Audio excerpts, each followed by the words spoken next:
ব্যস্ততার জীবনে একঘেয়েমি কাটানোর জন্য আমরা দুদিনের ছুটিতেই ঘুরে নিতে পারি চাদরে মোড়া চায়ের বাগান এবং তার সঙ্গে ছোট বড় নাম না জানা নদী এবং সবুজে ঢাকা বড় বড় পাহাড়, তার সঙ্গে ছোট বড় টানেল। নমস্কার ফ্রেন্ড, তো চলে এসেছি শিয়ালদা। তো আজকে আমাদের যাত্রা শুরু হচ্ছে শিয়ালদা থেকে কাঞ্চনকন্যা এক্সপ্রেস ধরে সোজা নিউ মাইল জংশন পর্যন্ত আমাদের আজকে যাত্রা শুরু হচ্ছে। তো আপনারা আলিপুরদুয়ারও যেতে পারেন। এই একটাই ট্রেন, লাস্ট স্টপেজ হচ্ছে আলিপুরদুয়ার। তো রাত 8:35 ট্রেন ছাড়বে। তো ট্রেন ছেড়ে দিয়েছে এবং রাতের মধ্যেই আমরা বর্ধমান, বোলপুর, রামপুরহাট এবং নিউ ফারাক্কা জংশন কভার করে নিয়েছিলাম। তো সকাল হতেই দেখি চারিদিকে ধোঁয়া ধোঁয়া কুয়াশার মতো সৃষ্টি হয়েছে এবং মেঘলা আকাশ, পরিবেশটা খুবই ঠান্ডা এবং রাতেও ভারী বৃষ্টিপাত হয়েছিল এলাকাগুলোতে। হালকা বৃষ্টির সঙ্গে মৃদুমন্দ হাওয়াতেই কাল রাতের যে গরম তা অনেকটাই কেটে গেছে এবং বৃষ্টির ফলে প্রকৃতি আরও নিজেকে খুলে ধরেছে, পুরো ঘন সবুজ হয়ে গেছে এবং একটি ছোট্ট নদী আমরা ক্রস করলাম। কালকে রাতে বৃষ্টির কারণে হালকা একটু জল বেড়েছে এবং তার সঙ্গে সঙ্গে জলের স্রোতটাও ভালোই বেড়েছে। এখনও আমরা পাহাড়ের দর্শন পাইনি। তো এখনও ফ্ল্যাট জমি এবং কোথাও কোথাও ছোটখাটো জায়গায় চা বাগান আমাদের চোখে লক্ষ্য পড়েছিল, তাও আমরা ক্যামেরা করতে পারিনি। এখন আমরা এসে দাঁড়িয়েছি ঠাকুরগঞ্জে। 1 মিনিট দাঁড়ানোর পরেই আমরা সামনের দিকে রওনা দিলাম। ঠাকুরগঞ্জে কিছু যাত্রী নেমে গেল এবং বেশ কিছু যাত্রীও নতুন আমাদের সঙ্গে রওনা দিল। তো সমস্ত কিছু নিয়ে সামনের দিকেই আমরা গন্তব্যস্থলের দিকে এগোতে লাগলাম। এবারেই দেখা মিলছে সেই চায়ের বাগান। এই জায়গাগুলোতে ছোটোখাটো জায়গা জুড়েই চায়ের বাগান বা চা চাষ হয়েছে। এখনও আমরা শিলিগুড়ি পৌঁছাইনি, তো ছোট ছোট চায়ের বাগান আমরা দেখতে পেলাম। তো আগে দেখা যাক, এর থেকেও ভালো নিশ্চয়ই আমরা চায়ের বাগান দেখতে পাবো। কয়েকটা মাঠের ভেতরেই এরকম ছোট বড় তাঁবু বা ঘর টাইপ বানানো আছে। আমার মনে হয় পান কিংবা ছোট ছোট চায়ের স্যাপলিং তৈরি হচ্ছে এর মধ্যে, যদিও দূর থেকে স্পষ্ট বোঝা যাচ্ছে না। তো বলতে বলতে আমরা পৌঁছে গেছি শিলিগুড়ি জংশন। তো এখান থেকে আমরা ব্যাক করব আলিপুরদুয়ার।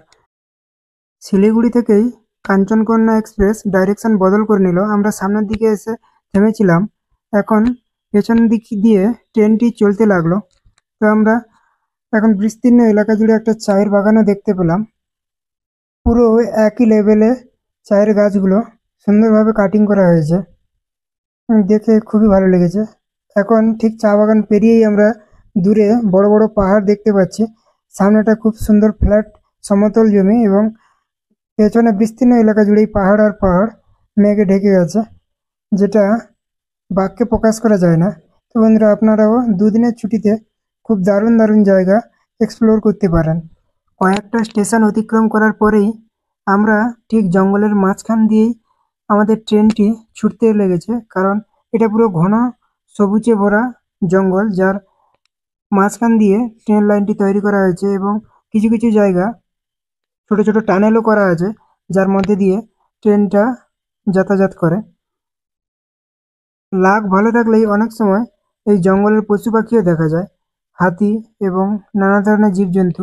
তো আজকে বৃষ্টি হয়েছে, সম্ভবত কিছুই আমরা দেখতে পাবো না, কিন্তু একটা ভালো জিনিস লক্ষ্য করলাম, কিছু কিছু গাছে অর্কিড, যেটা আমাদের ফ্লাওয়ার প্ল্যান্ট, ওটাও দেখতে পেয়েছি। কিছু কিছু গাছে পরজীবী উদ্ভিদ হয়ে আছে এবং জঙ্গল পেরোতেই একটা বড় দূরে বড় পাহাড় দেখতে পাচ্ছি, যেখানে মেঘ এবং পাহাড় দুজনেরই লড়াই চলছে এবং কিছু কিছু জায়গা দিয়ে প্রচুর পরিমাণে ধোঁয়া বেরোচ্ছে, কারণ এটা হচ্ছে জলীয় বাষ্প।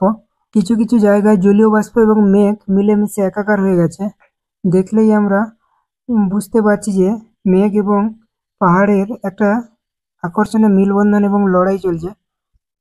তো জঙ্গলটা পেরোতে একটা ছোট নদী দেখতে পাচ্ছি। সবচেয়ে ভালো স্যাটিসফাইং ভিউ আমার এটাই মনে হয়েছে, দারুণ। এবং জলীয় বাষ্প কিংবা মেঘ পাহাড়ের গা বেয়ে উপরের দিকে উঠে যাচ্ছে, যেটা আমরা ক্যামেরাতে দেখতে পাচ্ছি না, কিন্তু চোখে খুবই ভালোই দেখতে পেয়েছিলাম।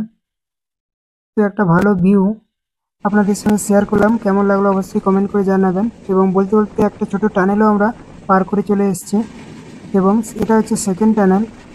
এইভাবে দুটো টানেল, ছোট ছোট টানেল পার করার পরেই একটা জঙ্গল দেখতে পেলাম এবং জঙ্গলটা পার করার পরেই আমরা আর একটা আকর্ষণীয় ভিউ। এখানে শুধু পাহাড় আর পাহাড়, যেটা দেখে চোখ জুড়িয়ে যায়। তো বন্ধুরা, আপনাদের কোন ভিউটা সবচেয়ে ভালো লেগেছে অবশ্যই কমেন্ট করে জানাবেন, এবং ভালো লাগলে আমাদের পাশে থাকুন এবং সাপোর্ট এবং সাবস্ক্রাইব করুন। বলতে বলতেই আমরা আমাদের গন্তব্যে পৌঁছে গেছি, নিউ মল জংশন। ব্লগটি কেমন লাগলো অবশ্যই কমেন্ট করে জানাবেন।